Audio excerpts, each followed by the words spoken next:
Bambo. Let's go, you guys. How you doing? How you doing? Oh man, fellas.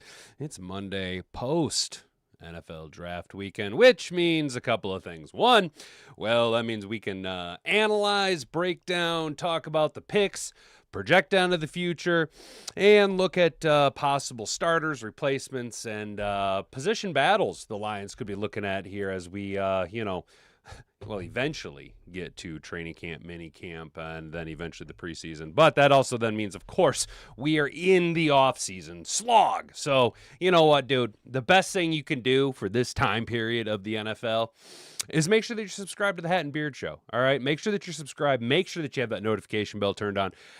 Look, I'm going to be very, very blunt here with you guys. Those of you that have been here this whole time, it should have been zero surprise to you at all when the Detroit Lions took Balake Miller 17 overall, okay?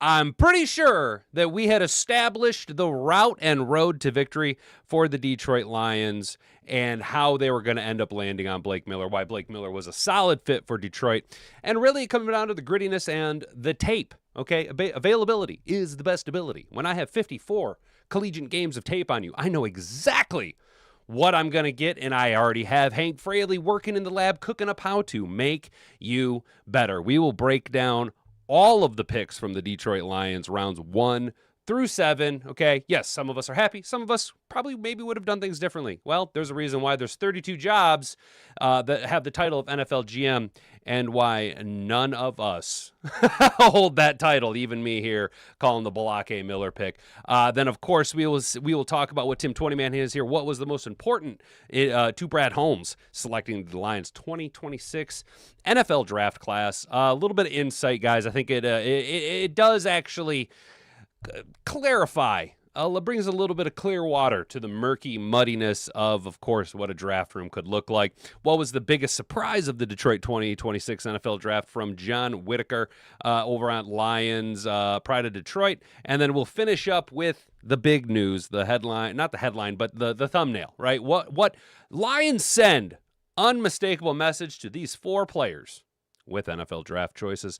I think it's pretty evident. I think for once, there is the very, very, very rare occasion where what the fans think the Lions need to do and what the brass seems to think to do, as well as the board shaking out in a way that worked to our advantage. I think there was... I'm pretty confident that we tried to trade up to 44. Guys, I'm hanging my hat and my beard on the fact I think we were trying to go after Jacob Rodriguez at 44. I really do think the Lions were hot and heavy after Jacob Rodriguez at 44, and he went at 43. What a kick in the dick that was, but we got Derek Moore. I love that pick. I love it. These are underwhelming at first, but when you really look at the tape on these guys, we got some ballers, dude. We got better. Okay, ultimately, the Detroit Lions got better in this draft. Okay, so we will look at all of the moves. We will break it all down. Do me a solid. Subscribe to the channel if you're new here. Ring that notification bell so you can be notified every single time we go live, and you can get the best up-to-date insight and most based content here on YouTube covering the NFL and the Detroit Lions. We are 100% independent. I'm a one-man operation. We are not like the mighty evil empire over on the other side of the state, you guys. Hit the like button, subscribe to the channel, and share this around with all of your friends, guys. We're going to go ahead and get into the show. If you can say the word good, guess what? It means you're still alive. It means you're still breathing. And if you're still breathing, well, then hell, you still got some fight left in you. So get up, dust off, reload, recalibrate, re-engage, and go out on the attack.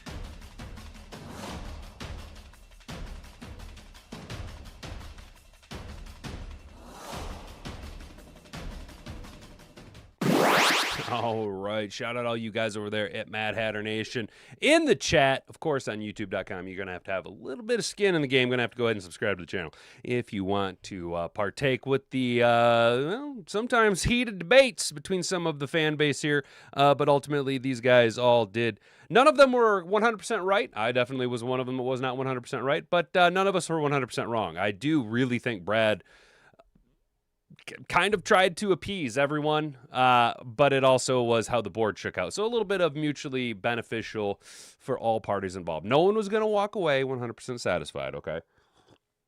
That's how you win negotiations, by both parties being unhappy. So as we know, and we covered on Friday's episode, we're not going to talk about it too much here. The Detroit Lions took Balake Miller, the well-seasoned tackle out of Clemson, right? Got our Clemson guy. I was kind of watching for TJ Parker to slide to the Detroit Lions there in the second round, but that, of course, didn't happen. I was like, look at us. We might double up on the Clemson boys. And then I was kind of watching the DBs out of Clemson. You know what I mean? But, we just the one Clemson cat, and I'm very happy with the Balake Miller pick. I do think he can come in and compete with Larry Borom right away. I do think that by mid-season, Blake Miller is probably your starting right tackle. I do think he is. I really think he's as pro-ready. I think he's obviously more pro-ready than, say, Monroe Freeling, who some people are kind of pounding the table about. But if you look at the moves that Brad Holmes made in this draft class, they are win now. They are win now moves. We shored up some deficiencies, right, with the first two picks. 17 and 44 shored up our biggest deficiencies, right? The secondary was addressed more or less through free agency, though we did snag Abney the second out of Arizona State in the 5th round. Not overly irritated about that. Okay, right? The Rolder pick kind of confused me at first, but linebacker was a position that we do need to address. We lost through free agency both Anelzone and Stewart and Cunningham, leaving us pretty much with the barren wasteland of Action Jack Campbell, of course, the best linebacker in football. Derek overpaid and underperforming Barnes, and as much as I love the guy, big question mark around Rodrigo. Of course, there is, what's his name? Trevor Nowitzki, special teams extraordinaire, right? So in the 4th round with our 3rd pick, the Lions went up and grabbed Jimmy Rolder, right? I'm not mad about it. Would I have liked us to somehow manage to get a guy, like a Jacob Rodriguez? 100%. 100%. I was very confident that I was about to be 2 for 2 on our picks when I seen the Lions moving up to 44. All right, but then, of course, the fighting fish down in Miami are going to go ahead, and, of course, there is that Packer affiliation with Halfley and the GM both being Packers descendants, and it's just like, well, I'll be dipped in shit, fellas, if it isn't the Packers striking again, just salting my nuts. You know what I'm saying? But it is what it is. Derek Moore, rock solid pick. Jimmy Rolder, productive, solid tackler. Let's take a little look here at Derek Moore and Rolder as well. I'll pull up the profile here on Derek Moore. I think what really did it, had Dan Skipper not been at the Senior Bowl and seen Derek Moore absolutely pancake one of the bigger. Now that brings Jesus Johnson out. Christ, that startled the ever like shit out of me, fellas. Holy crappers. We're going to go ahead and mute that. That startled the crap out of me. When Derek Moore flattened the big kid out of Miami, I think that's kind of what sold it. Because, I mean, he's let's call him 6'4", 250. That's not a small guy. Will eventually be a starter. I think he can come in and produce relatively early on 3rd downs. I think what you've seen with Detroit here is that Brad Holmes leaned on, we do need to address the pass rush a little bit more here. You know what I'm saying? We can coach up the run game. We got DJ Wanham to establish the run, or defeat the offense from establishing the run, downs 1 and 2. Maybe bring in a little bit more push, a little bit more punch with a Derek Moore, a little bit more athleticism. Played all 14 games as a reserve in 2022. Honorable mention All Big Ten in 23. Honorable mention All Big Ten in 24. First team All Big Ten, led the team with 10.5 tackles for losses, 10 sacks, started 12 games with 30 tackles, 3 pass breakups, and 2 forced fumbles. And, of course, the big one, big character guy, team captain over at Michigan. Edge prospect with good size and length. Moore is far more active and engaged as a rusher than he is as a run defender. He has the ability to set firm edges, but his approach against the run can lack urgency. I can coach up urgency. Against the pass, Moore is a bull rush aficionado, piling up pressures and sacks. He's strong through the top of the rush, but needs to prove he can consistently stress long, well-anchored tackles. When it's time to finish, he tackles with reliable technique and timing. If Moore can crank up the fire on all 3 downs, he can become a good full-time starter. Either way, He projects as a starter, capable of racking up pressures. He's got good size and length as a rusher, leverage, hand strikes, and leg drive, blah, blah, blah. You get the pick. You get the gist of it. They had him drafted in the 3rd round. We took him in the 2nd. I actually really like this move here. And, of course, the benefit that we have of Derek Moore is getting a little bit more polish and shine on him in training camp and mini camps going against the Detroit Lions, Penei Sewell. Ah, shit. I just closed out the window. Ah, fiddlesticks, fellas. Let's go ahead and do this. And then can I do this? There we go. Bingo, bango, bongo. We're eating shrimp in the Congo. Not mad about the Derek Moore pick. Do you guys like the Derek Moore pick? Would you have preferred us go another direction there at 44? Man, you guys are better left tackle on Miller. Possible. Said edge, linebacker, cornerbacks. Hot in Texas in July. Interesting stance. I don't know football. Man, you guys are really going back and forth there on that, huh? Yeah, you know, I'll give you this. Manu showed promise in preseason. I think you guys. I think what we're gonna view here, at least what I would say, is Manu's probably gonna get your, reserve left tackle position. I do think that's what he played last year. When Decker was absent during the Cincinnati game, Manu came in and played that spot. Didn't play overly well, and I don't see any world where he manages to beat out Penei Sewell for the starting left tackle spot. But I think Manu's probably projected to be your left tackle. Bourne probably comes in slated as your starter. Dan Campbell did say on the phone when he talked to Blake, he's gonna have to come in and earn it. So Bourne, I would be more surprised if Blake Miller is starting week 1. Barring any injury to Blake or Larry Borum. I would be more surprised if he was starting over Larry Borum, because I do think Larry Borum finished very strong in Miami. And, of course, Brad Holmes does have a tendency to give a little bit more leeway to the guys that he goes out and spends money on, as opposed to guys that he drafts and has under contract for an extended period of time. Maybe allow a little bit more polish, a little bit more fine-tuning of the Corvette before we roll it out the car. Maybe let the old truck just kind of go and beat around on the right end for the first couple of weeks, see what you got out of him. I was on your side. Derek Moore is a dog and going to be a good number 2 opposite Hutch. Derek, I absolutely believe that is 100%. I think we got a very nice complimentary piece for 2-3 years at the very least. Do I think Derek Moore is going to be the next Aiden Hutchinson, Myles Garrett, Max Crosby? More likely than not, probably no. You know what I mean? That is a big mountain to overcome. Do I think he's going to be an absolute Josh Pascal bust? Absolutely not. I think he is going to be much better than Josh Pascal. I think what we're going to see is a nice ceiling of a Zadarius Smith in his prime. You know what I mean? With a floor of, a 6-sack guy. I think right now you pick up between the additions that we made with the drafting of Derek Moore, the signing of DJ Wanham and Peyton Turner. I think we have more than enough ammunition to replace the sack production of Al-Qadim Muhammad on 3rd down, as well as the run game department that, again, was a little bit lacking for the Detroit Lions. What's up, Mr. Fig? How you doing, man? Bro, I was thinking about it, dude. I for real was thinking about it more and more. That Mansour Delane pick, would I have gotten aggressive like the Miami or the Kansas City Chiefs did? Probably not. He probably would have slid to you. But we'll never know. And honestly, I think you guys addressed a position of need with one of the better players in the draft.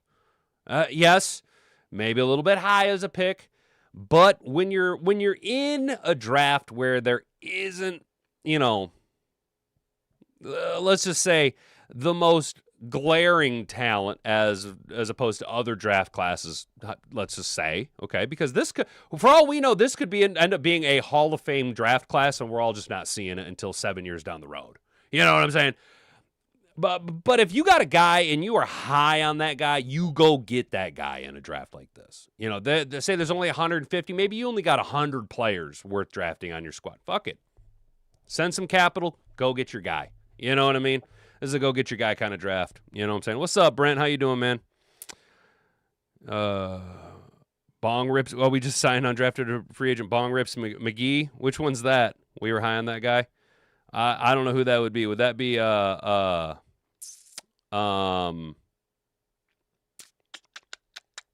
Muhammad? Muhammad's not on the roster, dude. Oh, you're just talking about it in production. Gotcha. I see what you're saying, Rob. I see what you're saying. Maybe, dude. I don't know, man. Is Muhammad going to see the field, dude? They got Bain. Everybody was all high on dumbass Reuben Bain. Everyone was so high on Reuben Bain, dude, and he went to Tampa. Isn't that where Muhammad signed? Did Muhammad follow Anal Zone to Tampa? Need to make as our draft picks can do, make plays and picks.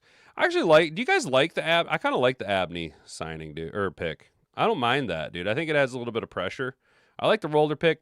The Kendrick Law pick. Yeah, I know. Here's the thing, man. I think Lions fans have just like a little bit of built-in PTSD from all of the Matt Millen wide receiver picks. Now, yes, obviously we are pretty loaded at wide receiver. You know, I do think Tesla is going to be very, very solid. J-Mo's a star. Amon-Ra's a superstar, you know. The tight ends were going way faster than I think anybody could have picked, dude. I mean, holy crappers, dude. They were drafting backup tight ends. Like, fuck. But you know, I ain't mad at it, dude. We need bodies, bro. Like I know we lost Leaf. We brought in Dortch, you know. We got to Sla, you know. But I kind of like the Law pick, dude. You know, he's a big yak guy. You know, I like a good yak guy. You know, he did play at Bama for a little bit before transferring to Kentucky. You know, he's a gadget player, but you know he's got good special teams ability. He's good upside, and I mean in all phases of special teams, not just as a return man, but as a gunner. You know, he's kind of a gritty grinder guy. Do I expect him to make the active roster? Probably not. Okay, but can he compete? Well, yeah. I mean, he got drafted. He's obviously a baller, shot caller, 20-inch blades on the Impala. You know what I'm saying? So we'll give the guy a little bit of slice there, a little bit of leniency. The last two picks, though, guys, the D tackles, Tyree West and Skylar Gilhoward. Full disclosure, I don't know a damn thing about these cats. They were nowhere on any board that I ever had. No mock drafts. In fact, I'm going to be honest, I don't even remember seeing these guys' names on boards. All right, I'm just gonna be real. They could be Madden character creations for all I know, dude. They could just be made up players. You know what I mean? I have nothing. I don't know nothing about them, so I'm not gonna poo-poo, and I'm not gonna hype it up. You know what I mean? It is what it is. They are bodies, and at that point, I just gotta trust Brad Holmes. You know what I'm saying? I love big yaks, dude. I love big yaks too. Hassanin is the DN version of Tommy Kennedy. Hell yeah. Dude, no. Yo, Hassanin will not struggle for a roster spot if he makes the smart decision, goes to the brass and says, I think I should transition to fullback. And I think that is exactly the move that the Hammer needs to do. Law's good hands, but it's not athletic as Lovett. What's his role? Backup St. Laurent, maybe. I think his role is just being a baller. You know what I mean? I think I think his role is to just go out there and ball if they need to. See what you got. It's more of a kick the tires draft pick, you know? I mean, why not? You know, when you're getting in the fifth rounds there, especially the way the board was shaking out, dude, we've seen so many wide receivers and tight ends just fly in, dude. You know what I'm saying? It's just like, why not? You know? Excuse me. Trying to block him. 2 versus 3 stars players don't impress me. I saw multiple heads who love Gil Howard. Nice, dude. Nice. Hell yeah, Patrick. That's what's up. What up, though? Motown, how you doing, man? Arch nemesis Motown. Ha ha ha. Ha ha ha. I like that, dude. I like that name, dude. That's a good one. That's a good one, Motown. Now, Patrick, that's good to hear, man. You know, because I'm just complete transparency with you guys. You never seen me mock those two guys anywhere. I mean, I barely even got to the 6th, 7th rounds because we ended up chatting it up so hard. I know nothing about them. I like adding depth, and what I see in the picks. Okay, all right. So let's look here. Let's just look here. When you look at the top-down view of the Detroit Lions, okay, we're no local tryouts. We're cutting down, minimalizing rookie mini camps, reducing the amount of exposure that the team's going to have, reducing the amount of energy output until it's absolutely necessary. When you look at the picks here, okay, The first 2 picks addressed positions of absolute need. Okay, we did need a tackle to come in and compete. As much as I could sit here and argue that Larry Borum would be a solid piece, he's not a foundationary build. Hang your hat on it. Look at how young. Shout out me also calling the Cade Mays free agent signing. I forgot about that one. Look how young our offensive line is now. Penei Sewell is the old man, and he's like 18. All right, young. Mormon Oak, young. Cade Mays, young. Tater Ratledge, 2nd year. Larry Borum's coming in as old man Borum. You know what I'm saying? Old man Borum. And now he's got a first-round rookie nipping at his heels. We address the offensive line.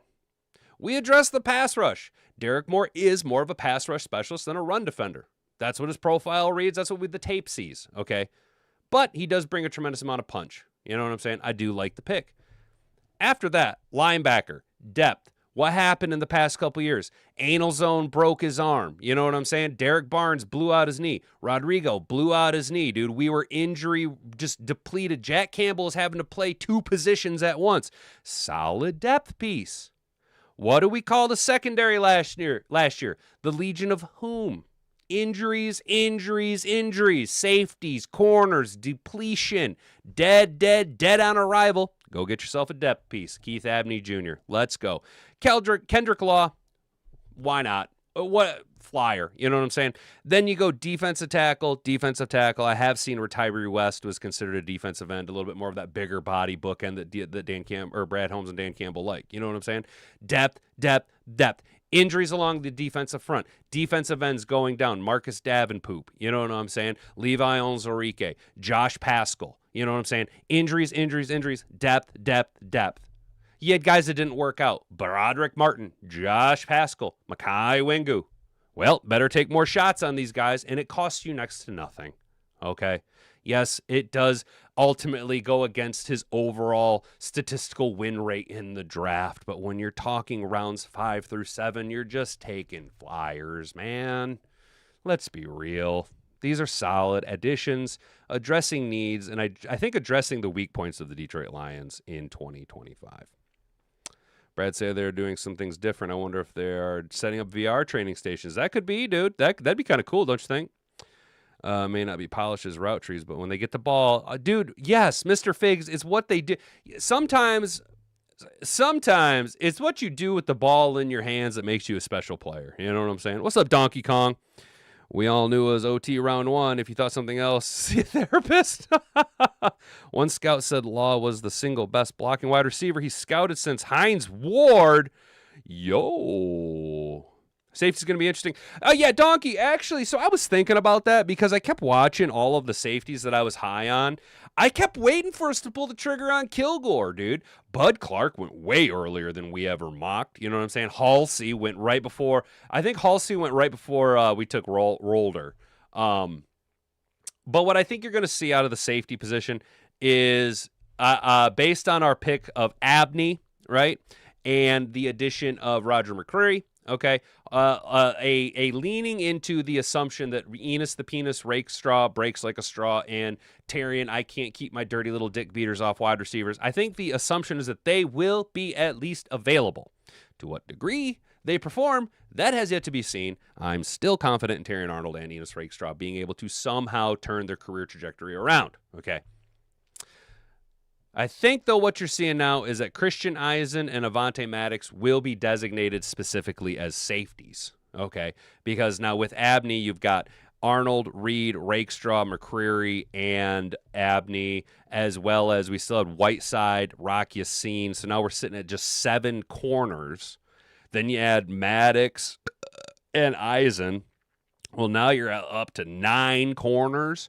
Move those 2 guys over to the safeties. We're already a little depleted right now on roster. Who do we got? Dan Jackson and Thomas Harper. I'm not mad about Thomas Harper. As well as the question marks around Kirby Joseph and obviously Brian Branch, who I am just medically redshirting Brian Branch this season. That is where my headspace is at with Brian Branch. So I think what you're seeing is a absolute committal to Avonte Maddox and Christian Eisen playing the safety spot. What's going on? Oh, it's Kane. What's up, Kane? How you doing, man? Kane's over on Rumble. Yo, what's up, Kane? How you doing, man? Good to see you over there, brother. I appreciate you following me over there on Rumble, dude. That's what's up, dude. He says, screw YouTube. That's what, hell yeah, guys. Follow me on Rumble, guys. Follow me on Rumble. I wanted Manu at tight end. I wanted to kick the shit out of Howie for Yeah, Brent, dude. All right, man. So, full disclosure, I totally sat here and watched the whole draft. And there were some guys, obviously in the first round, I heard Raw getting mad during the first round when all them guys were going. But yeah, Brent, dude, I was snickering, but also kind of like punching the air, pissed off because I wanted steroid McGee. You know what I'm saying? I wanted Uar Bernard myself, dude. So I feel you on that one. The depth chart has gotten better, and a lot of competition makes everybody better. Yes, Edward, yes. Hell yeah. Borum will likely be our swing tackle. We're better than a tackle than last season. Rick, I agree with you. Yep, Donkey agrees as well. Borum is swing tackle. Manu backs up Borum. Yeah, so that's probably what you guys are going to see. Is Borum is going to be your swing tackle, and then Manu will just be your third depth. You know what I'm saying? And honestly, there could be a world where, you know, the way that positions slide and shift, Miles Frazier is still a mixed player at the tackle guard spot. You guys, we could be looking at a world where we have to admit defeat on Giovanni Manu, and he's not even on the roster. That's what look, hey man, I'm not saying it's going, but it's possible. Okay. When you look at the competition that Brad has across the table now, or across the board on the offensive line, it isn't no easy walk in the park. Unless your name's Penei Sewell, unless your name is Cade Mays or Tater Ratledge, you have competition. Mormon Oak, prove it. Prove it, bitch. Prove to Hattenbeard what he's been trying to tell people for the last 2 years, that you're good. All right? Don't lose out, man. And if you do lose out, make sure you lose out to number 71, Miles Frazier. Let's go. I think G is Manu's best shot. Or guard, yeah, right on. Interesting. I had and said that same thought. Raw last week, Manu to guard. Yeah, you know, Manu could play guard. I don't know, man. You know, Manu does have that athletic pedigree. Could he possibly just end up as a just okay, so yes, Dan Skipper, right? Let's look at Dan Skipper. Dan Skipper was a tackle, right? Who trolled everybody as a tight end 90% of the time. But guys, what position did Dan Skipper play where he won the hearts and minds of Detroit Lions players and fans everywhere? You guys remember what game he got the game ball for? You remember what position he played? Guard. Right. So what does that tell you about Dan Skipper? Dan Skipper was willing to play that third spot at all offensive line positions. He was outside of center, your utility depth, oh shit, in case of fire, break glass. I think that's what Giovanni Manu could potentially be. Your oh shit troll player. You know what I'm saying, dude? I think that's what he could possibly do. Enos Paper Straw would be awesome until he gets wet and melts. Yeah, dude, I know. Here's the thing, bud. Brent, when it comes to Enos Rakestraw, we had ran so many. Oh, what's up, Ryan Allen over on Rumble, dude? Let's go, bro. Man, we got 10 of you guys over on the Rumble chat right now. Can we get some likes over on Rumble? You hit that like button over on Rumble. Get some likes in that chat up there. That'd be what's up, guys. I forgot what I was saying. Oh, Enos Rakestraw. During that draft process, guys, we had seen so many mocks where Terrian never made it to us, and the Lions somehow fell into Terrian Arnold, right? So it felt like such a big win to get what was originally slotted as a first round, and 9 times out of 10, our first round pick with Enos Rakestraw in the second round. It felt like we were just double dipping and just beefing up. You know what I'm saying? Just beefing up the secondary. And outside of the back half of his rookie year, Terrian Arnold just hasn't been him. He's been flagged too much and then injured. And of course, Enos Rakestraw. And you can't fault the guy. Because, I mean, for all we know, he might need a bone plug. You know what I'm saying, dude? So injuries are just not, you know, and that sucks. And also, shout out while I'm thinking about it, Jermon McCoy. I tweeted this Saturday. I was like, man, you know, it just absolutely must be heartbreaking to be a guy like that, to get so close to the absolute pinnacle and just like nothing you can do other than your body has just taking it as far as it can go, and it's just failing, dude. Like, what an absolute kick in the fucking dick, man. I hope that kid lands on his feet, dude. You know what I'm saying? I know he got drafted by the Raiders, probably the worst organization to go to, but, I do actually, hope that Jermon McCoy is able to, make it work. You know what I'm saying? Prove everybody wrong. Go out there and do it, man. You love an underdog story. We love Skip, but he's really just a large glorified tight end. Yeah, dude. Well, I'm not saying Dan Skipper was good. He was a folk hero. You know what I'm saying? He's a modern day folk hero around the Motor City. Man, we were running way up on time. So what was the most important thing to Holmes selecting the 2026 NFL draft class? Why did Holmes view this draft a little differently than years past? He admitted he had a little bit more fire and motivation coming off a 2025 season in which the Lions were at home watching the playoffs after finishing 9-8 in last place in the NFC North. Quote, "Look, I take every draft serious.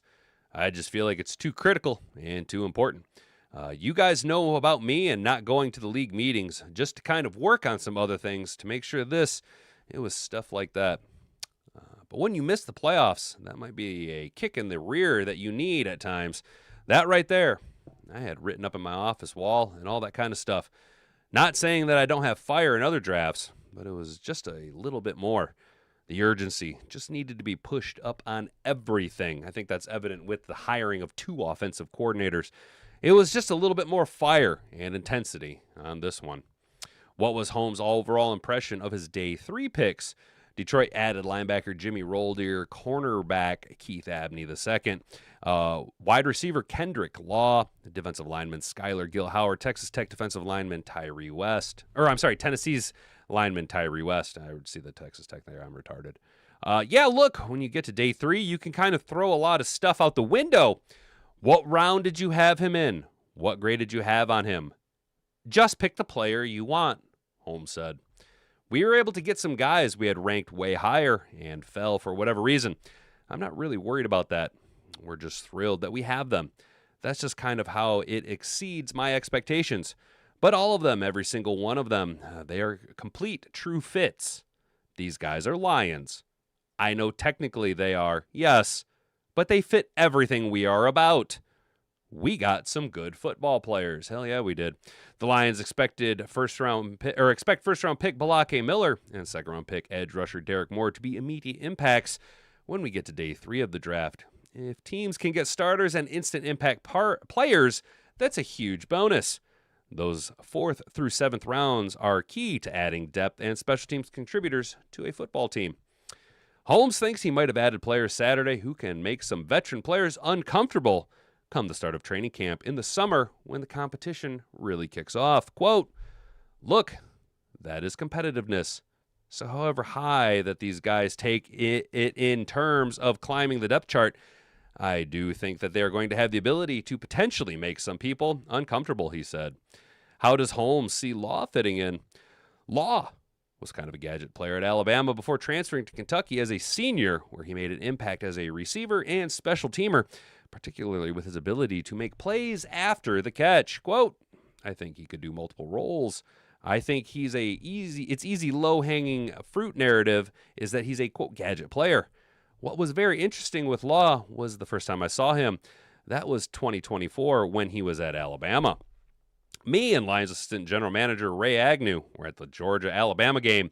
I saw him out there on the field, and I was impressed about his build and how explosive he was. I had no idea who the player was. I just told Ray, 'Who's that number 1 out there?' I was calling Lions director of college scouting, Brian Hudspeth, our college rep, and I was like, 'Man, is this guy an underclassman? Is he going to come out?' and all that. And then he said, 'No, he's going back to school.' I didn't think about him at all until last fall, and he kind of popped up on the list. I was like, oh, this is that kid I saw at Alabama. I was all fired up about just what he did offensively. I had no idea about his special teams ability. That's what really elevates him even more. And it's just not a returner like Leaf, but this guy can play gunner. He's a 4-phase special teams player. He's another one. He's a dog, man. He's a football player. That's what I absolutely love to see. With the team beginning the first phase of offseason programs last week, is everyone up to date on the injury rehab of Kirby Joseph? Guys, do we want to talk about this briefly? Joseph is rehabbing his knee and preventing him from playing the last 11 games. It wasn't that we intentionally didn't draft a safety because we feel good about them, Holmes said. I feel like they're both trending in the right direction, but it just didn't line up, just like it hasn't lined up at other positions in the past. We didn't ignore it. There were some good ones out there that we just had got picked before we were able to get to. Yeah, like Halsey and Bud Clark. But it just didn't quite line up. And I didn't really think that the class was as deep either. So I had to line up, and you had to strike first or strike right. So not necessarily we didn't get a safety, but, Brad just kind of doing what Brad wants to do. So let's take a look here at Brad Blake Miller, though, at the Meyer Performance Center. Let's check this out. Damn, he's big. Low-key, though, doesn't he kind of have the same vibe as Taylor Decker? You know what I'm saying? Kind of got that build. Hello, everyone. It's been a bit of a whirlwind, but in the best way possible. We're close by. I'm from Cleveland originally, so we just left the house at about 10 o'clock, got to drive up here, and it feels good to be back here. It feels like home. Nice to meet you, Blake. Nice to meet you. Yeah, this is amazing. Yeah, this is redone last year.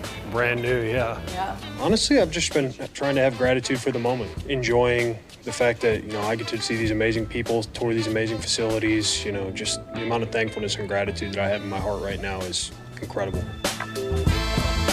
I love how chill and like humble he is. Just like, yeah, it is what it is. It is what it is. I'm a pretty even keel guy, but when I get out on the field, I like to bring some fire and try to play with a competitive edge, continuing to get better. Like that part is super satisfying to me, like the pursuit of perfection. How are you doing? Good to see you. I'm talking about. Oh, you look good. Appreciate it. Thank you. Damn, you're right. He Seeing some does clips make of Dan Coach look Campbell, small. and I already followed him beforehand, but just digging even deeper now and seeing more and more of him. Like I was ready to run through a wall at midnight last night. Just listen to him talk. So, Bro, I'm so fired up to Dan just Campbell be a part look of small. this team, this organization. These fans here really care about their sports. They're fired up about the Lions, and Look at little Spud. Did you guys see a little Spud compare? Holy shit, man. Let's go ahead and look at little Spud. About the Look at Lions, little and Spud. I'm just so excited to Holy contribute as much as I shit. can and really make this fan base proud. Let's go, dude. Let's fucking go, bro. Shout out over on Rumble. Yeah, Reffy, we finally got a little bit of a party going on over at Rumble, dude. Follow me over on Rumble. Kane asks, what do you think about the reaction of the Blake Miller pick in the draft room? Seems there wasn't a lot of excitement. Did they want someone else?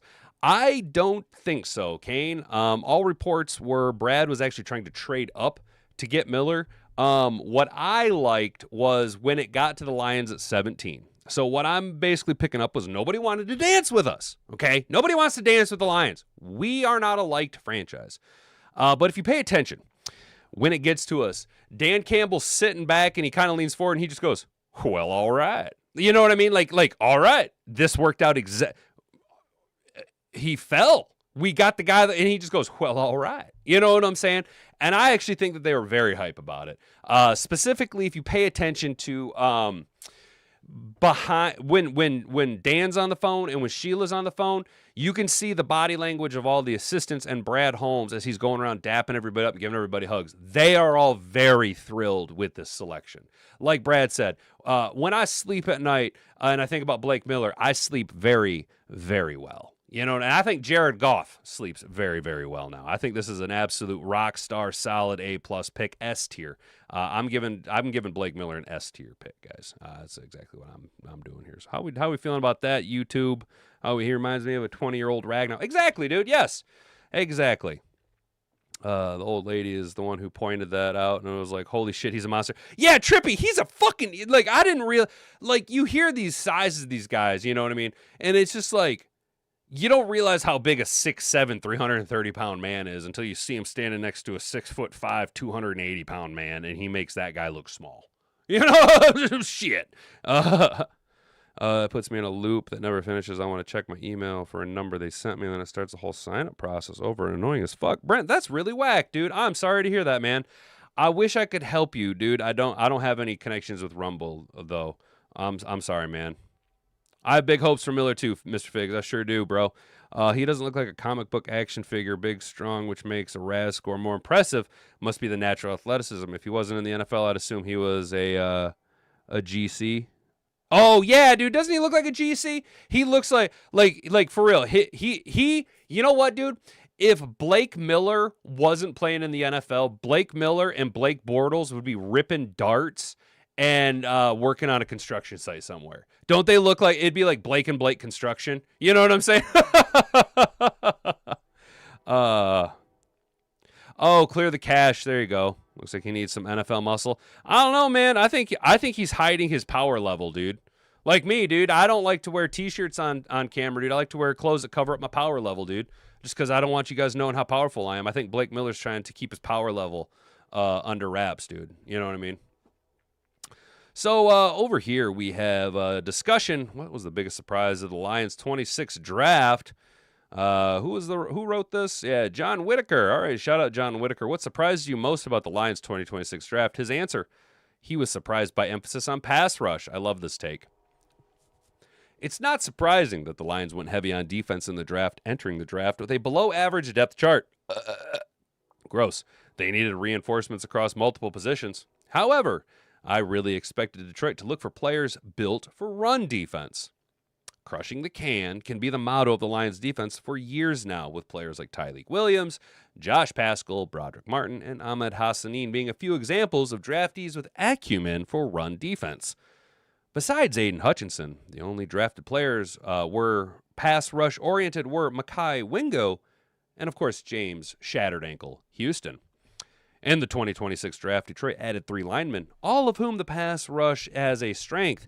Second-round pick Derek Moore could be the 2026 counterpart to Al-Qadim Muhammad as a player used primarily as a pass rusher, although Moore has the ceiling to be an every-down player. Sixth-round pick Skylar Gill-Howard provides the team with some much-needed interior pass rush, as Wingo seemingly fallen out of favor in Detroit.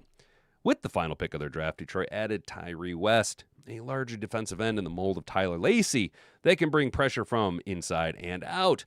Even linebacker Jimmy Rolder could factor in as a pass-rushing Sam linebacker, although Will is more likely his future position. Aside from the signing of DJ Walnum, the front-runner to start across from Hutch, the Lions have done little to bolster their run defense.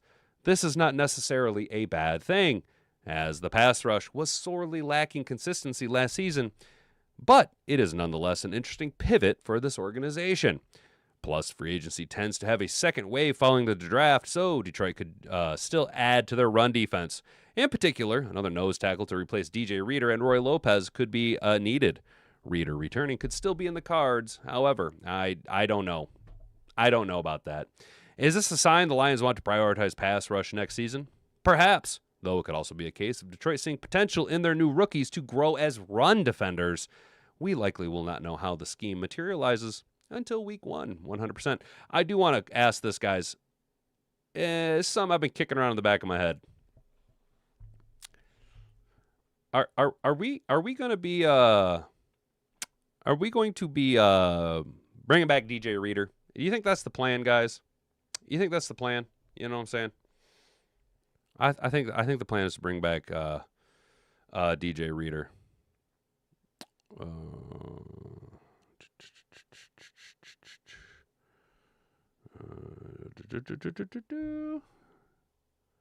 right, people look at the video out of context. Watch Miller's press conference, and you'll find out that he says his work ethic and philosophy are Dabo quotes. Hell yeah, Kane. That's some. I do like the whole mentality that Dabo's been kind of putting into these Clemson guys. You know what I'm saying?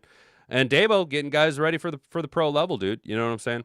I think that it was just that personality, that grittiness, the irritation and missing a practice with a broken wrist. It's just hard to pass up on that just outright baller of a player.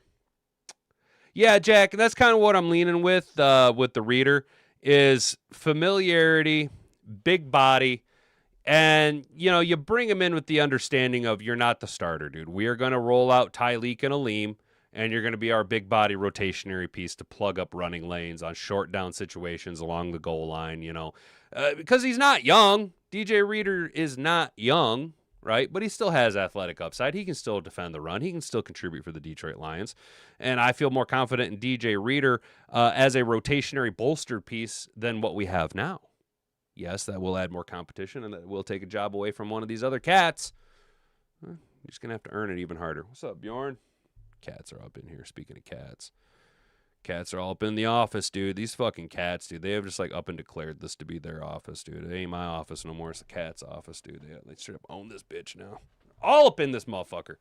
I got to trick them to get out.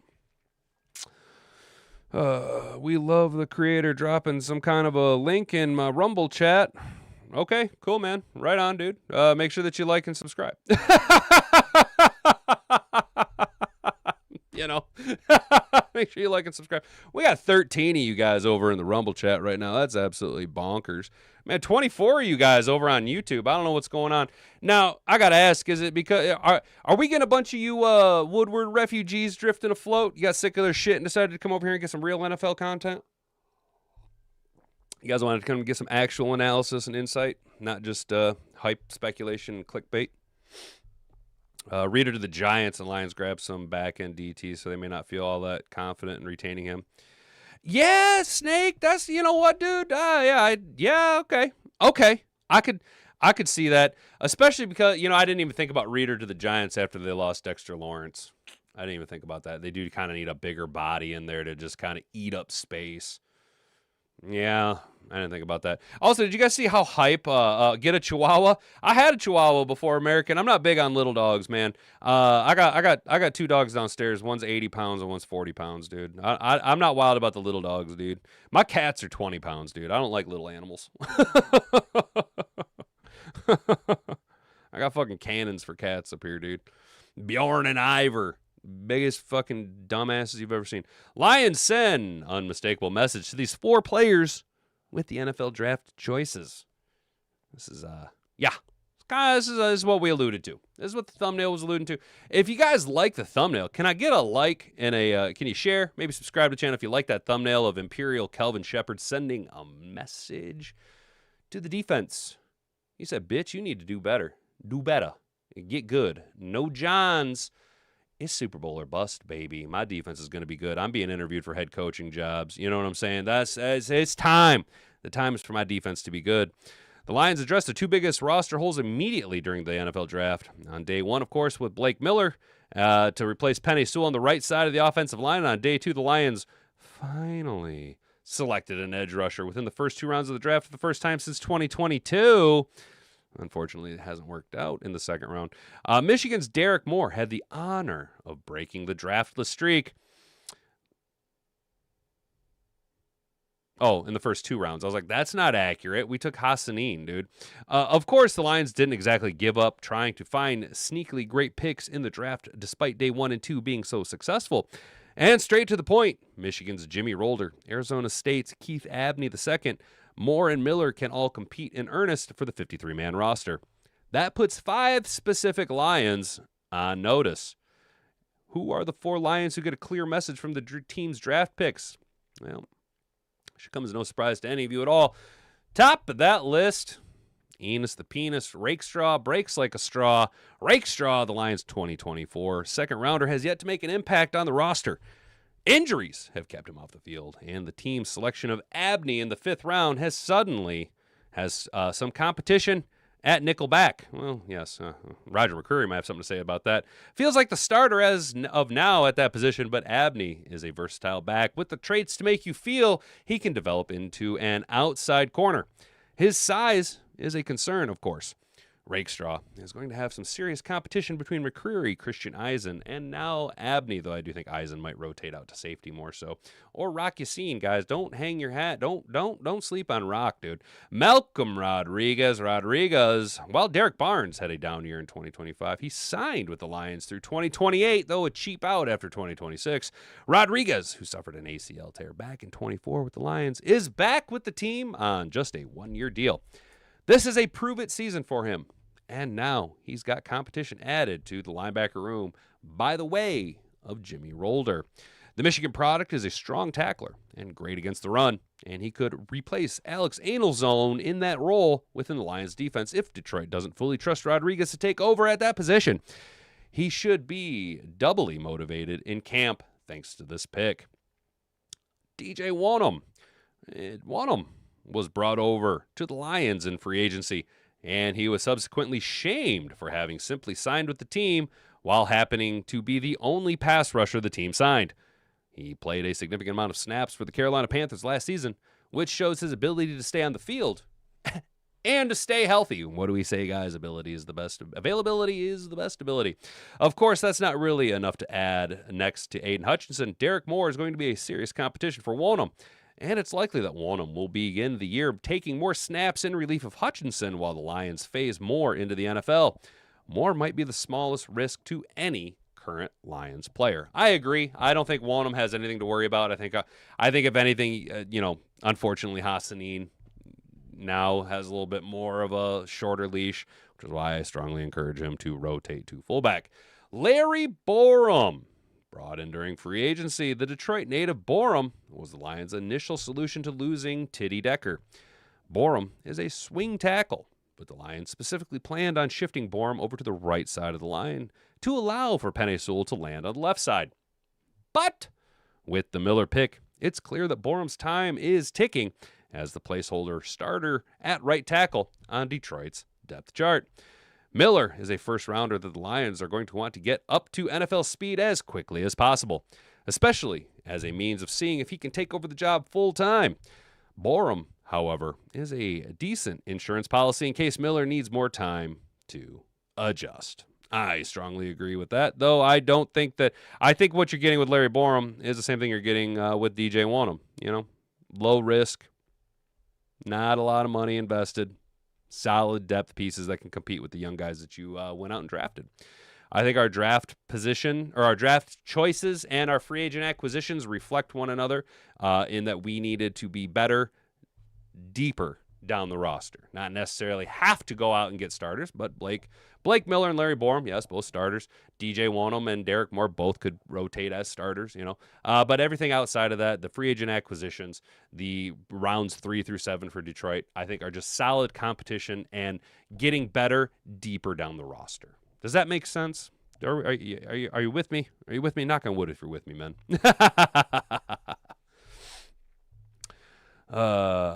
My Roddy thinks he's a little dog, annoying as shit. Trippy, dude, bro. So my big dog is half German, half Roddy, and she thinks she's a little dog. She likes to sit like on my lap and just like this. You know what I'm saying? Like I'm holding up like a fucking tuba. Yeah. 1 pit, 2 Gorgies, 1 Chihuahua. Hell yeah! You can guess who runs the show. I know who runs the show. The Chihuahua. Hutch just happy to get a couple of players off finally until someone gets hurt. Yeah, dude. That is true. Trippy is that we could look at that as now Hutch gets a little bit of a. Maybe he won't be doing that goofy little hip wiggle thing where his legs are cramping up. Maybe he can take a fucking play off once in a while, and we don't have a massive drop off in the pass rush. You know what I'm saying, dude? Like it would be nice if he didn't have to play 1,000 snaps a season. If we could get that number down to like a 950, basically just save a whole game's worth of snaps, dude. That way he's way more productive in the postseason, dude. Oh, bro, we might have enough pieces in place now. Yeah, well, that could be something we're looking at, dude. I'm not necessarily upset by that. Got my black lab 3 years ago, my first dog, and she's an absolute dog. I'm going to bawl my eyes out when she dies. Reffy, I'm just going to let you know, dude, I've been through that a few times, most recently a couple years back. It sucks. It sucks. It sucks. It really does. And that's there's nothing I can do to help you prepare for it, bro. That's why after you've had one and you lose one, dude, you start to really make sure that you give them an extra pet before you walk out the door. You know what I'm saying? Just make sure you give them an extra little rub, little extra couple of loves. You know what I'm saying? Stories Hutch loves to play so much he refuses to leave the field. And that might be, dude. He can love to play and not want to leave the field, but I would rather have him for a whole ass game at 100% in the postseason than 6 extra downs at 70% in a week 4 game. Does that make sense? No shit. Damn, American. You got a little tenacious bastard down there, huh? Half Chihuahua, half Jack Russell. Tenacious bastard. Mean as shit. Oh, man. Well, guys, so all in all, are we confident? Are we confident? I've got a massive scar on my arm from a Jack Russell. I'm sure you do, bro. They're mean as fuck, dude. They're mean as fuck. You guys feeling pretty confident about the draft? We like the positions that were made. Obviously, we would have liked a couple of different moves, but like Brad said, the board didn't really shake out that way. Couldn't. You're not gonna always get what you want. You can't always get what you want. Who was that? Was that Motown that commented that? A C-. Damn, Raw. Damn. But I know you were not high on us taking a tackle in the first round. In fact, Raw, I believe that during the mock drafts, you were very kind of open, and it was proven that if we took defensive end and tackle in the first 2 rounds, it took some pretty hard working and digging to find players. You're not wrong with that, dude. It did feel like if we were to strike at a little bit more of a flashier position in the first 2 rounds, that there was a little bit more depth in the back end for tackle and defensive end. It felt a little bit more like that throughout the mock drafts. But what I learned with this year's mock drafts is we were able to focus a little bit, but I ended up getting too hung up on the guys that I had mocked to the Lions, and I was getting really irritated watching them go. You know what I'm saying, dude? ESPN gave us a B? Hell yeah. That's what's up, Ryan. I appreciate that, dude. Let Hutch be fresh for 3rd and 4th downs. Exactly, Kane. Exactly, brother. We like a couple extra plays off, dude. Brad Holmes, ace the draft. Finally, A+, drafting dogs. Hell yeah, A. Hell yeah, A. Williams. That's what I'm saying, dude. Say it out loud, dude. Say it ain't so. Brad, ace to draft. I think so, dude. I think so. Yes. Okay. I would have I would have preferred to have gotten Rodriguez over Moore, but he went before us, right? I didn't Halsey go right before Rolder?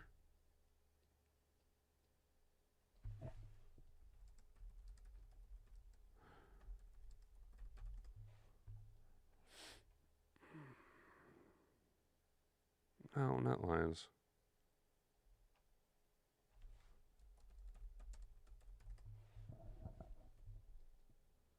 Oh, Travis Burke. Gotcha. Okay, Travis Burke. Yeah. Which was another guy we had kind of watched. A little bit of Travis Burke out of Memphis. If we didn't go tackle in the first round, he was kind of another guy that was on our radar a little bit. I think you guys know I was way too high on Austin Barber. If we didn't go tackle in the first round, I was an Austin Barber in the 4th round guy. But I think we got a solid A. I know you really can't grade a class until at least 2 years. Minimum 2 years, dude. Minimum 2 years. I think it feels like a solid A, but I'm very biased. Playing the NFL, college doesn't transfer. 100%, Rick. You're 100%. You and Raw are 100% right. You can't honestly grade a class until after they've had a couple years minimum to establish, But it feels, like a pretty solid draft. I really like the Blake Miller pick. Would have liked to have seen Rodriguez not go at 43 and go to 44 at the Lions, but what you gonna do, man? Moore's a solid pick. The more tape I watch on Moore, the more I like him. Rolder, solid, dude. Yeah, solid. Abney was a guy that I had seen on the mocks a lot, but no one I ever pulled the trigger on.